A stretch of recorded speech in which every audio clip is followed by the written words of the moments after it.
What's good, YouTube? Welcome back to the program. It's Trenton Gibson, and I hope you had a happy and healthy new year. And what does the new year bring? It brings college basketball conference play. No more duck and smoke. It's top 25 matchups. We get to see our stars become future NBA stars. And these environments, these home environments, it's so tough to win on the road in conference play. And lucky for you and me, I get to jump into the film and break it down every single day. Now, speaking of the program, 100 subscribers in the last week. I'm very proud. I'm very thankful for that. I appreciate the likes and subscribes on the videos, man. It means a lot. And without further ado, let's get into the film. Okay, we have Darryn Peterson. Now, last night he tore up TCU, had a 32-point performance in 32 minutes. What does that mean? He was actually out here getting buckets. He's very aggressive. I will tell you that. Now, he is taking the internet by storm. People are saying he will be the #1 pick. And I do agree he should be the #1 pick. I think he's the most talented, most gifted player in the draft.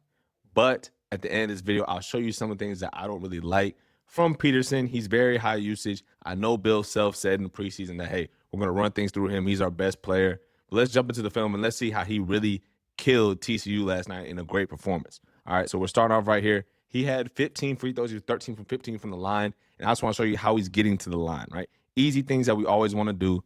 We start off right here. Peterson is right here. He's playing for number 22, Kansas. Kansas had up and down so far, but okay, Peterson's running the floor, and that's what we want to do. We want to run in trans, get opportunities early, okay? They're not matched up, right? This guy's trying to guard 2. Right here is trying to guard 2, so we take advantage of that, right? Separate, kick back. He has to close out. We see this top foot's up, so we're going to attack. Leads us right to the window, get a little foul right here, and that just shows what he was doing all night. Getting to the line, getting downhill. And also, TCU was making some bonehead fouls. I cannot lie.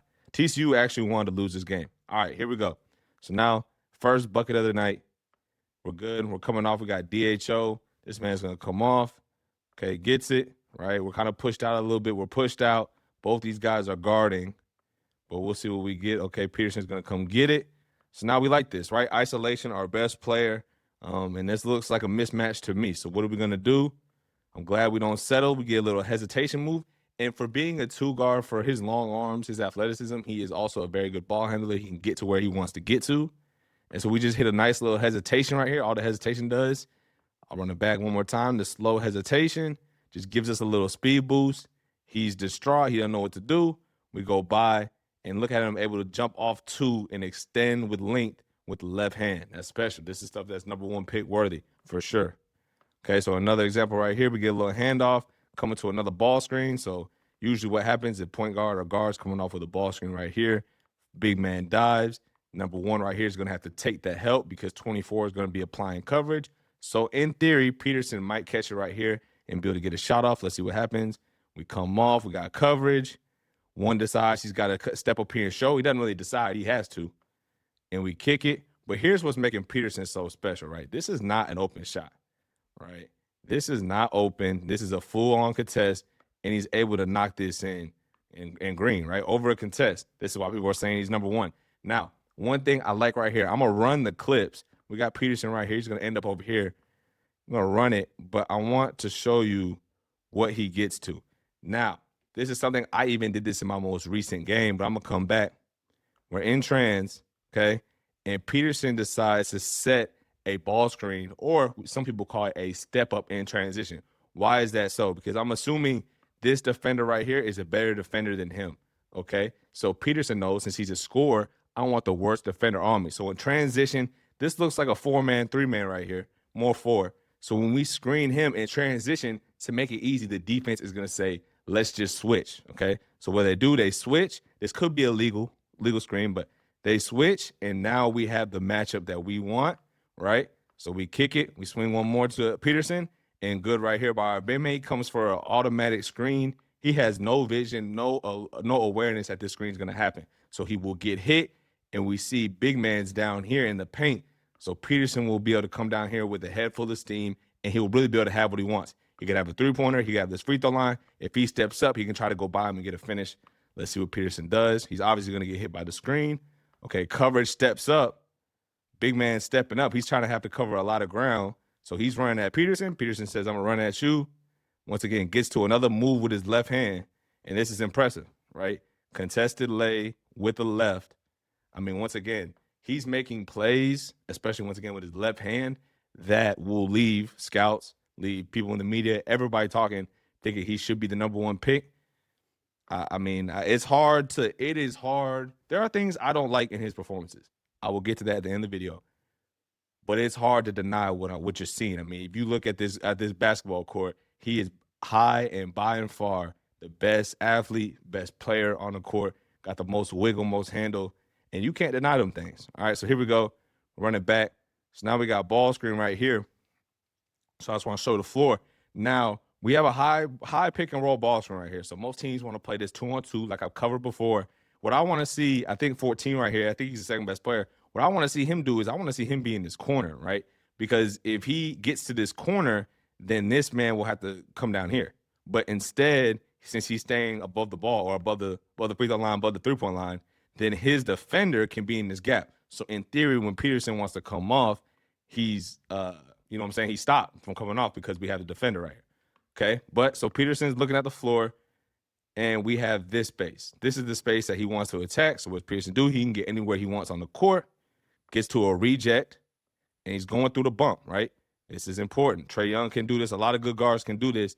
But you see how his shoulder is, you know what I'm saying? He's in our space right now. So Peterson has the athleticism, the strength to get through this bump, play through the bump. And once he plays through the bump, his the defender's shoulders are open, his hips are open, the defender is finished. So now what do we have? Good, right? We see it.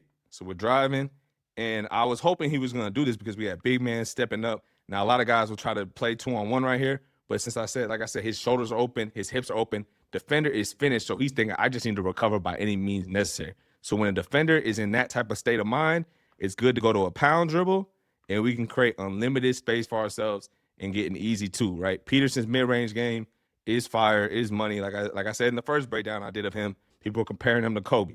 Okay, so let's see what we got right here. 5-out offense, basically. So we do, like, once again, this is just great handle work, especially for a 2-guard.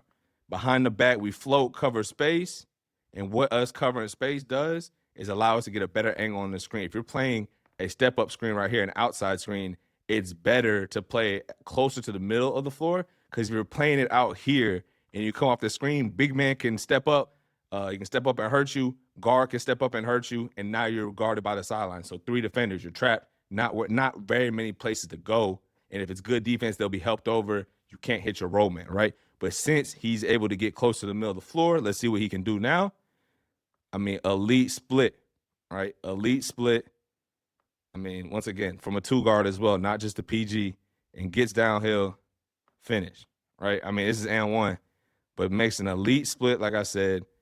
And these defenders have no chance. And I mean, to be honest, it looks like he's left-handed. He's finished. None of these things is right. Even in his misses, he wasn't going with the right hand. He's going with the left. So once again, just another thing. A lot of guys are cut off from one side of the floor because they don't want to go left, or if they go left, they don't want to finish with their left. They got to do some corkscrew or something like that. So once again, number 1 pick worthy. All right. So now, I mean, like I said, TCU wanted to lose this game. They ended up winding up losing this game, and they have a 16-point lead with 11 and a half to go.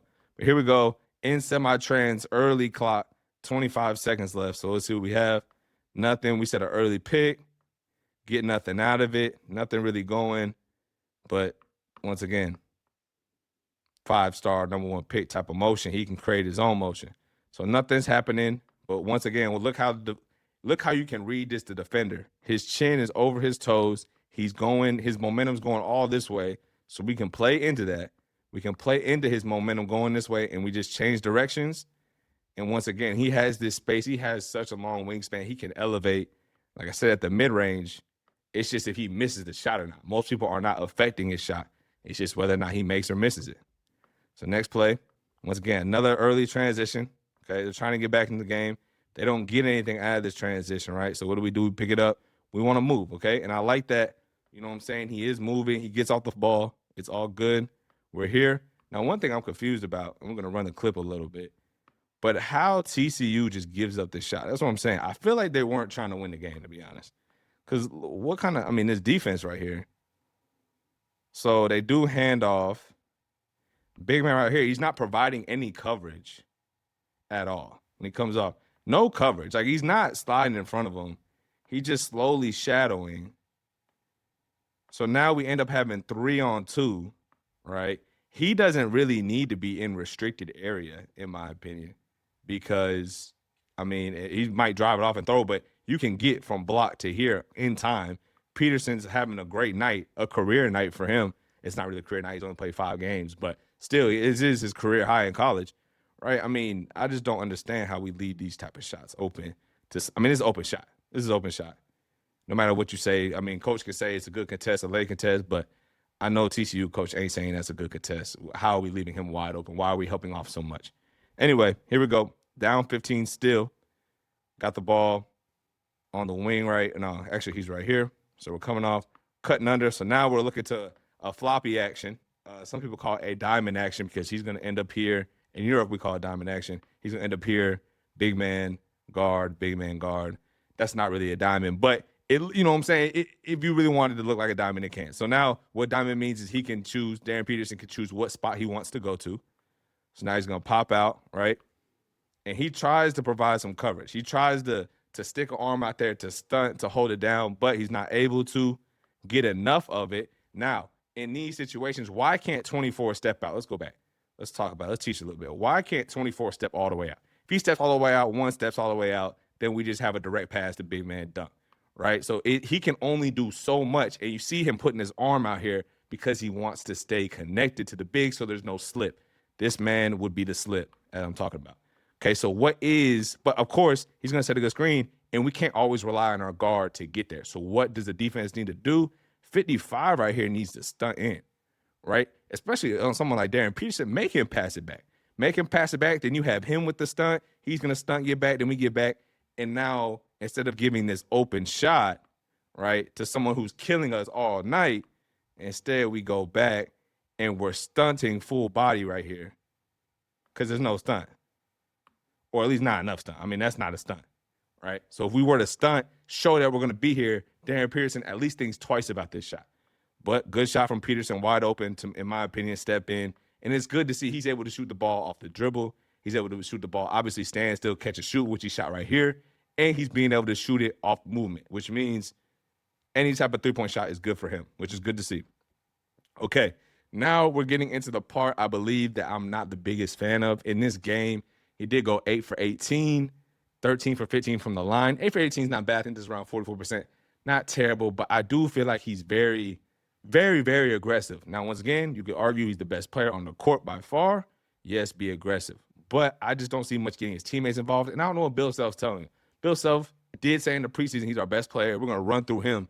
And so maybe he told Peterson, hey, go out there, rock, do your thing, be our best player. But things like this play, everybody's running.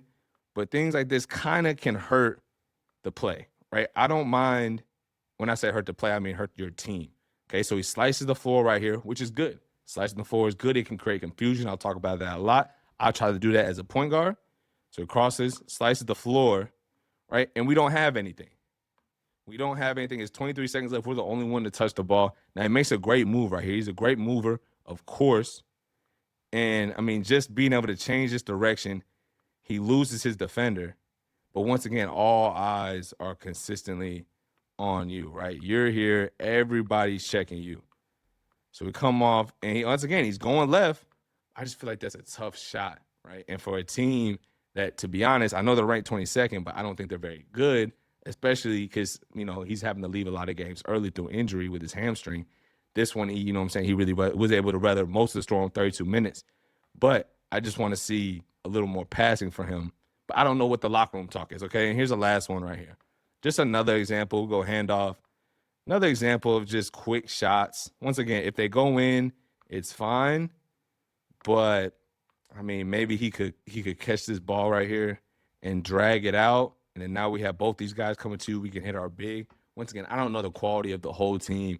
I don't know what coach is telling them. But I just really think that Darryn there could be more help for him. Once again, I don't know what the team's talking about as a whole, but I think there could be more help for him. But anyway, Darryn Peterson, like I said, blew up social media. Number 1 pick, in my opinion. I think he is the best talent in this draft. But let me know what you think in the comments. How do you feel about him? Am I tripping? Do you think, hey, he should have the ultimate green light? And let me know what teams or what players you want me to do in the future. I appreciate you for tapping in with me. I appreciate the subscribes, the likes. Everything's been great so far. I'm going to catch y'all on the next one.